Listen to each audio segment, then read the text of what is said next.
నమస్తే అండి. సో మొన్న కవిత గారు సస్పెండ్ అవ్వడం, ఆవిడ రిజైన్ చేయడం రెండు ఒకేసారి అయిపోయాయి.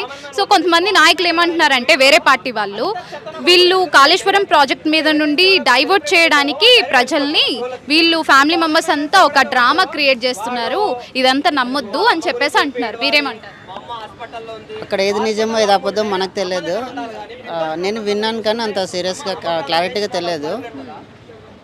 అంటే వీళ్ళందరూ ఒకటే కానీ కావాలని ఎవరైతే ప్రజల దృష్టి డైవర్ట్ చేయడానికి డ్రామా ప్లే చేస్తున్నారు అంటున్నారు. అంటే ఈ రిజైన్ కానీ ఈ సస్పెన్స్ కానీ యాక్చువల్గా టీఆర్ఎస్ పార్టీలో కేటీఆర్ తప్ప అంతా వేస్టే ఉన్నారు.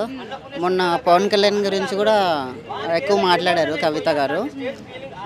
ఆమె మీద యాక్చువల్గా ఎవరికి రెస్పెక్ట్ లేదు అలా ప్రవర్తిస్తున్నప్పటి నుంచి. ఇవి కూడా అంత సీరియస్ తీసుకోవద్దు, లైట్ తీసుకుంటామంటారు మేమైతే. కవిత గారు మెయిన్గా హరీష్ రావు గారి మీదే పడ్డారు అని చెప్పేసి అంటున్నారు. ఆయన్ని బయటికి పంపించే ప్లానే ఇదంతా అంటున్నారు. మేబీ ఇక పొలిటికల్ అంటే ప్రతి ఒక్కరికి ఆశ ఉంటుంది, ప్రతి ఒక్కరికి ఎదగాలనే ఉంటుంది. బట్ మనకు టీఆర్ఎస్ పార్టీలో అయితే కేటీఆర్ ఒక్కడే బెటర్ అనిపిస్తారు. బీఆర్ఎస్ పెట్టినప్పటి నుండి కూడా హరీష్ రావు గారు ఉన్నారు. మరి అలాంటి వ్యక్తిని బయటకు పంపిస్తే మరి బీఆర్ఎస్ భవిష్యత్ ఎలా ఉంటుంది? అంటే అతని ఎక్స్పీరియన్స్ కాబట్టి అతను ఉండాలి. బట్ ప్రతి ఒక్కరు ఎదగాలనే ఉంటుంది కదా, అది ప్రజలే ఓట్లేసి వాళ్ళని నిరూపించాలి. ఇక మరి బీఆర్ఎస్ బీజేపీతో విలీనం కాబోతుంది అంటున్నారు. మరి మీరేమంటారు? అవుతే మంచిది, రేవంత్ రెడ్డి వెళ్ళిపోతాడు. లేదంటే ఇలాగే ఉంటాడు, వ్యవస్థలు ఇలాగే ఉంటాయి. నెక్స్ట్ కూడా ఆయన వస్తారంటారా? రేవంత్ రెడ్డి గారే కాంగ్రెస్ రాడు. ఇప్పుడు బీజేపీతో కలిసినా కలవకుండా ఒకవేళ మెజారిటీ ఏమైనా రావచ్చేమో కానీ గెలవడు. ఆల్రెడీ చాలా ఇబ్బంది పడుతున్నారు ప్రజలు. ఎందుకు ఏం ఇబ్బంది పడుతున్నారు ప్రజలు? అంటే ఫ్రీ బస్ ఇచ్చారు, ఫ్రీ కరెంట్ ఇచ్చారు, మంచి బియ్యం ఇచ్చారు.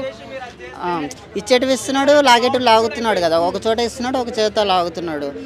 నెంబర్ ప్లేట్ ట్రాఫిక్ దగ్గర సిగ్నల్స్ దగ్గర ఇష్టం వచ్చినట్టు ఫొటోస్ కొడుతున్నారు, హెల్మెట్ లేకుండా ఫోటో కొడుతున్నారు. అదే మళ్ళీ ఈ మన హిందూస్ ఫెస్టివల్స్ అప్పుడే వాళ్ళు అలా చేస్తారు. వాళ్ళు బాగా ముస్లిమ్స్కే సపోర్ట్ చేస్తారు. అదే రంజాన్ అప్పుడు ఒక్కొక్కరు బైక్ మీద 5 మెంబర్స్ వెళ్తారు. అప్పుడు ఎవరు పలకరు, ఎవరు చేయరు. మన వాళ్ళు సింగిల్గా హెల్మెట్ లేకుండా పోయినా కూడా 1000 రూపీస్ చాలానే ఇస్తున్నారు. అది చాలా టూ మచ్ అనిపిస్తుంది. అలాంటివి ఇంకా చాలా, అది ఒకటి. మరి నెక్స్ట్ ఎలక్షన్లో ఎవరు వస్తారు అనుకుంటున్నారు?